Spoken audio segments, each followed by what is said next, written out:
테슬라 투자 소식입니다. 독일 정부 테슬라 기가팩토리 보조금 규모 연내 결정. 독일 정부는 독일 베를린 외곽에 건설 중인 전기차 배터리 공장에 대해 올해 연말까지 보조금 지급 규모를 결정할 방침이다. 이날 로이터 통신 등 외신들에 따르면 독일 경제부 대변인은 이날 테슬라가 베를린에 짓고 있는 공장에 국가 보조금을 얼마나 지원할지 결정할 것이라고 발표했다. 유럽연합은 지난 1월 중국 배터리 수입을 줄이기 위해 테슬라, BMW 등 전기차 업체들의 역내 전기차 배터리 생산을 유도하기 위해 국가 차원의 보조금을 지원하는 방안을 승인했다. 40개 이상의 회사가 포함된 29억 유로의 유럽 배터리 혁신 프로젝트에 대한 EU의 승인은 화석 연료에서 환경 친화적인 연료로 전환하는 동안 업계를 지원하기 위해 지난 2017년 유럽 배터리 연합이 출범한 이후 나온 지원책이다. 테슬라는 지난 2019년부터 50억 유로 투자해 베를린 외곽의 전기차 배터리 공장인 기가팩토리를 짓고 있다. 지난 2월 경제 전문 매체 비즈니스 인사이더는 테슬라가 독일 정부로부터 10억 유로 규모의 지원금을 받을 것이라고 보도했다. 최근 독일 유력 일간지 타게스 슈피겔은 보조금 규모를 11억 4천만 유로 추정했다. 독일 경제부 대변인은 완성차 업체와 유럽연합 집행위원회와의 협의가 진행 중이기 때문에 아직 최종 금액은 나오지 않았다고 말했다. 기가팩토리의 생산 규모는 연 50만 대고 총 1만 2천 개의 신규 일자리가 만들어질 전망이다. 하지만 환경론자들이 공장 건설을 반대하고 있고 브란덴부르크주 환경당국이 최종 허가를 미루면서 독일 내에서 정치적인 이슈가 되고 있다. 이에 공장 가동 시기는 당초 지난 7월에서 올 연말로 연기됐다. 지난달 13일엔 테슬라의 일론 머스크 최고 경영자가 앙겔라 메르켈 총리의 후임으로 유력시되는 아르민 라셰트 독일 기독민주당 기독사회당 총리 후보와 함께 공장 건설 현장을 방문했다. 이 자리에서 머스크는 오는 10월부터 첫 전기차 생산을 시작할 수 있기를 희망한다고 말했다. 이어 테슬라 기가팩토리는 지속가능한 녹색 에너지에 관한 공장이라며 독일과 EU 내 규제가 지역, 즉 연방정부 차원에서 전반적으로 유익한지 정기적인 검토가 필요하다고 지적했다. 라셰트 후보도 독일에서는 새로운 것을 발명하는 게 관료주의를 극복하는 것보다 기술적으로 쉬워 보인다고 말하며 머스크의 주장에 힘을 보탰다. 한편 독일 페터 알트마이어 경제부 장관 지난 2일 자동차 제조업체인 오펠이 자체 배터리 산업을 만들기 위한 광범위한 유럽 계획의 일환으로 독일 라일란트 팔치주 카이저슬라우테른에 있는 배터리 공장에 대해 4억 3,700만 유로의 정부 보조금을 지원할 것이라고 말했다.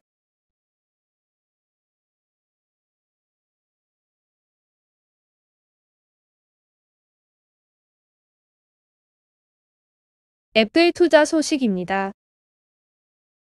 애플, 벤츠 엔지니어 2명 채용. 애플카 정중동 행보. 애플이 자율주행 전기자동차 애플카 개발을 위해 벤츠 출신 엔지니어를 잇따라 영입했다. 토요타 등 위탁 생산할 파트너사 물색도 나서 애플카 출시 가시화에 대한 기대감이 높아지고 있다. 업계에 따르면 애플은 최근 전 벤츠 엔지니어 2명을 연이어 고용했다. 이들은 애플카 개발을 담당하는 부서로 알려진 특별 프로젝트 그룹에 소속으로 애플카 개발 계획이 담긴 프로젝트 타이탄을 담당한다. 새로 합류한 엔지니어 중 한 명인 안톤 유슬만은 애플에서 제품 설계 엔지니어로 근무한다. 유슬만은 벤츠와 포르쉐에서 스티어링 시스템 포함 주요 소프트웨어 개발 과제를 수행하는 등 핵심 역할을 수행했다. 특히 벤츠에서는 프로젝트 관리는 물론 대량 생산도 이끈 바 있어 애플카의 실제 양산에 힘을 보탤 전망이다. 올해 초 현대차 그룹을 비롯해 폭스바겐, 닛산 등 생산 유력 후보로 떠올랐던 완성차 업체들이 줄줄이 손절하고 나선 데다 인력 유출에 대한 우려도 커졌다. 올해만 최소 3명 이상의 SPG 소속 관리자급 직원이 퇴사한 바 있다. 애플은 제조 파트너사 발굴을 다시 시작하며 프로젝트 타이탄 추진에 속도를 내고 있다. 지난달 SK그룹과 LG전자를 만나 논의한 데 이어 완성차 기업인 토요타와 협상을 위해 관련 인원을 파견한 것으로 알려진다. 파트너십이 성사되면 토요타가 애플카 위탁 생산을 맡게 된다. 주행 테스트를 본격화하기 위한 움직임도 감지됐다. 기존 임대에 사용하던 미국 애리조나주 서프라이즈 소재 피아트 크라이슬러의 전 시험장을 최근 1억 2,500만 달러에 매입했다.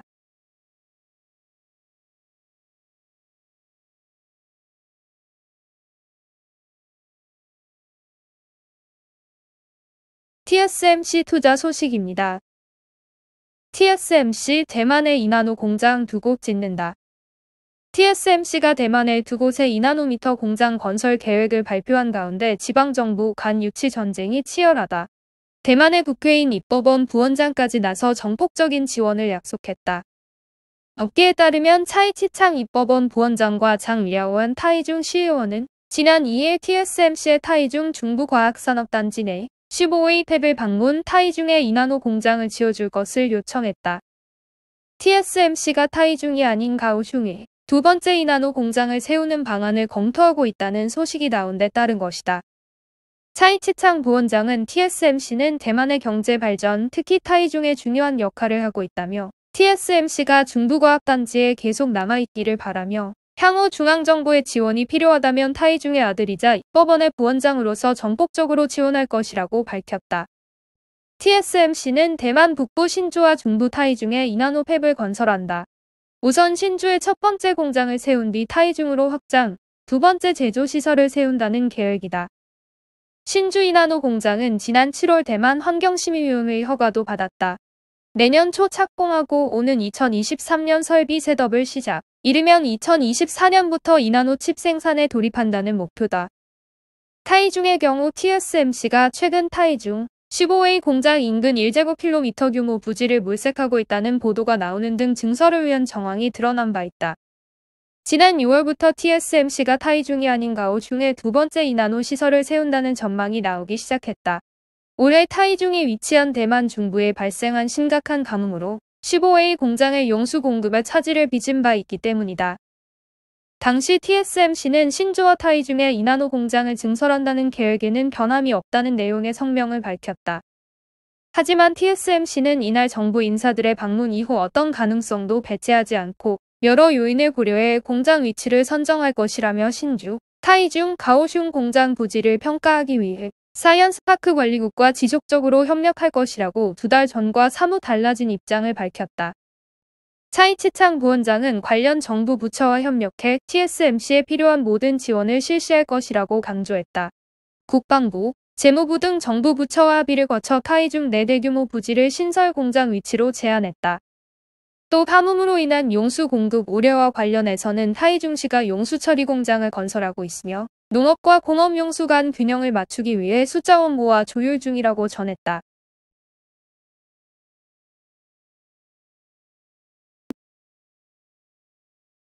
루시드 투자 소식입니다.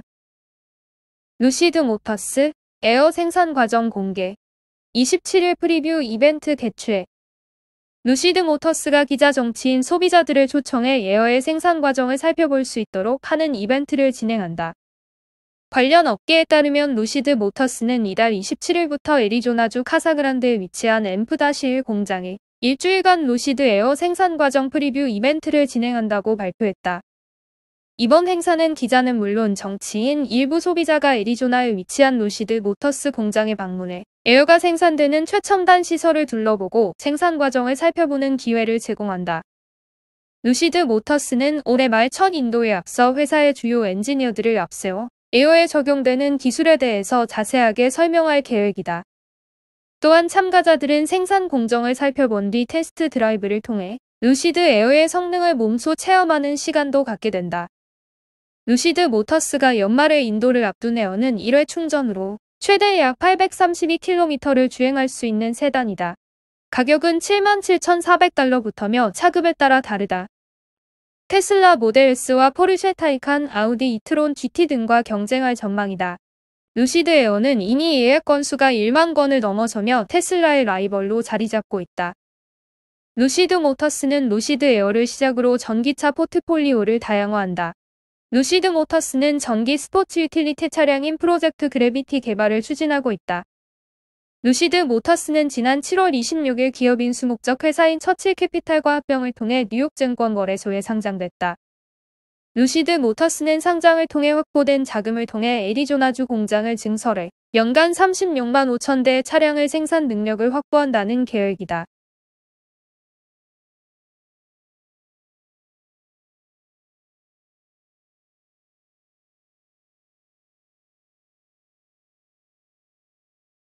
보잉 투자 소식입니다. 보잉 드림라이너 최소 10월 말까지 고객사들의 인도 못해.